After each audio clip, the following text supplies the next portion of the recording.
Now bibaho ko umuntu aba wenyine, yego hari impamvu zibaho zituma umuntu yabaho wenyine, nk'impanuka ituma upfusha inshuti yawe, cyangwa nk'ibindi byago bituma utakaza uwo mwabanye cyangwa mwakunda. Ibyo ntibiguturutseho, ariko ntibivuga ko ubwo buzima ari bwo bwiza. Si byiza, simple.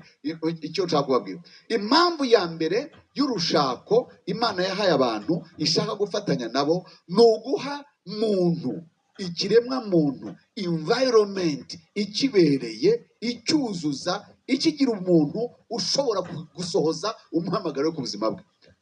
Ibyo ndabisubiramo, ngiye kubivuga mu magambo yoroheje mwakumva. Mu gice cya kabiri cy'Itangiriro umurongo wa 18, Imana ivuga ngo si byiza ko umuntu aba wenyine, yavugaga ko udashobora kubaho ngo wuzure uri wenyine. In other words, igice cyawe kiri mu wundi muntu, kuzura kwawe kuzava mu wundi muntu, and that's very true. That's very true. Psychologists bavuga yuko umuntu uba wenyine afite ibyago byinshi byo kurwara indwara z'imitekerereze gukuba gatatu ukurikije umuntu usanzwe, kandi akagira ibyago byinshi byo gupfa hakiri kare akubye gatatu undi muntu usanzwe. Muri icyo nshaka kubabwira, mushobora kuba mutazi akamaro k'umuntu. Ngiye kubabwira icyo nshaka kuvuga. Umuntu ni ikinyagaciro gikomeye ku wundi muntu kurusha ibindi binyagaciro.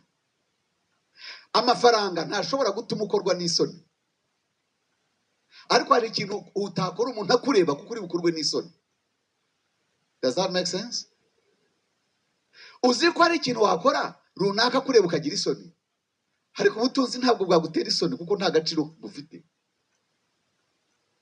Umuntu ni ikinyabuzima cyuzuza undi muntu, iyo utamufite ubutuzuye.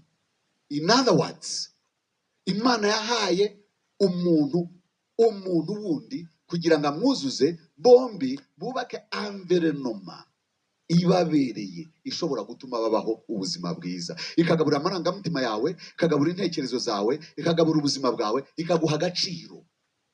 Nta kintu kiri ku isi gishobora guha agaciro umuntu nk'undi muntu, ntigihari. Ikintu mudafite agaciro kamwe ngo mugire characteristics zimwe ntigishobora kuguha agaciro, ntibibaho. I wonder if you're hearing what I'm saying. Umuntu wenyine ni kurya kurakaza ni nako kunezeza. Hari abantu rero bavuga ngo gese nkeneye abantu ko baranshitaje. Ubwo wasitaye rero uzagukiza gusitara n'umuntu. Umuntu ni ugukomeretsa kandi umuntu ni ukuvura igikomere. Ukeneye umuntu waba yaragukomerekeje yaba ataragukomerekeje.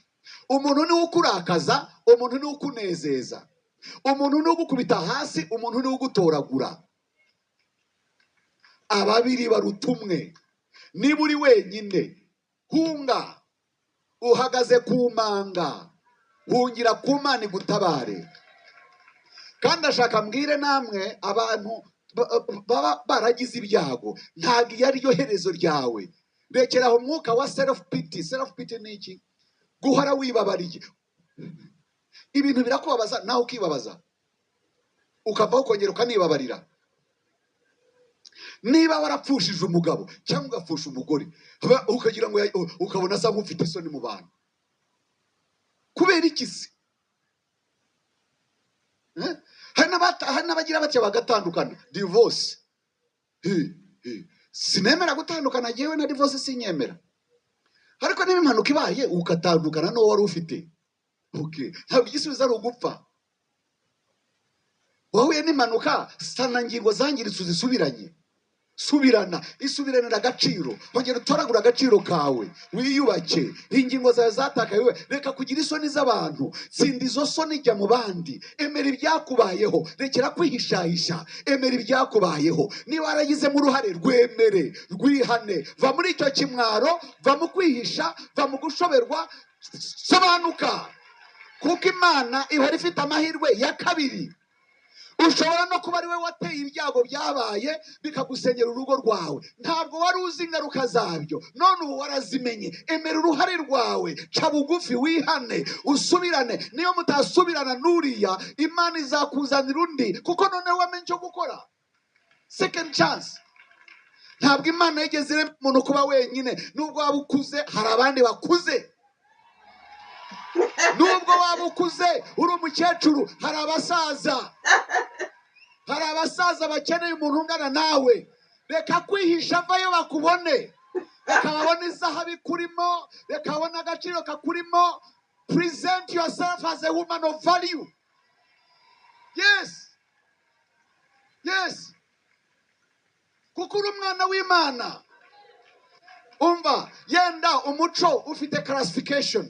Umuco ushobora kuvuga, hari ibyo bavugaga kera biteye ubwoba, ngo yarashenye, yabaye igishubaziko, ibyo ni ibitutsi. Ibyo ntaho biri mu byanditswe. N'amadini, okay. Amadini nayo nyine arahari. Amadini nayo arahari. Ariko niba ukoze ibyaha, n'Imana se kubwira ngo irakubabariye. Niyo waba ufite ibyaha. Ahubwo ikibi ni ukwanga kwemera uruhare rwawe mu kibazo. No kwanga kugira ngo ukore improvement, uvuge uti ndi an improved version of me. So ubu rero I am ready gufata ikindi cyerekezo cy'ubuzima. Si byiza kuba wenyine, ntitaye kuri conditions zakugize kuba wenyine. Icya kabiri, mwebwe abari mwenyine, mureke kubihisha. Mureke kumva biteye isoni, kuko turabizi ko muhari. Ntari utazi ko washenye se? Ugenda wihishira ngo abantu nibabizi, barabizi nuko batabikubwira. Rekeraho kwihisha, twarabimenye. Ahubwo tubwira uko byagenze. Tubwira uko byagenze, kandi niba ufite uruhare ubwiza abantu kuruti iyo mbimenya. Iyo mbimenya simba naragize ntya, kuko niyo byaze, ariko ubu narabyihanye. Umugabo uzaba wicaye yarashobewe, azakumva. Azakumva. Avuga ati ahubwo uriya wamenye ibyo ari byo niwe umbereye. Imana nayo izareba honestness yawe, ikubabarire, ikugarure mu nzira. Si byiza kuba wenyine ntitaye ibyakubayeho. Hari abantu rero bayorwa n'ibikomere bakagira ngo niko bigenda. Ugapfusha umugabo bikagukomeretsa, byamara kugukomeretsa ukigira mupfakazi. Kuba umupfakazi waramubaye, wapfushije umugabo wawe. So what? Ntabwo uri uwa mbere, turi uwa kabiri. Si we wica abantu, yishwe n'urupfu. Abantu bazamubaza urupfu, ntabwo bamubaza wowe. Ufite uruhe rubanza? Muririre niba kuko muririre, kuko uramukumbuye, uramutakaje, uramukunda, muririre, ubabare. Ariko igihe kigere wikureho umukungugu, wambare umwambaro mwiza, ujye ku gasozi, abantu bakubone nk'umugore ubereye. Amen.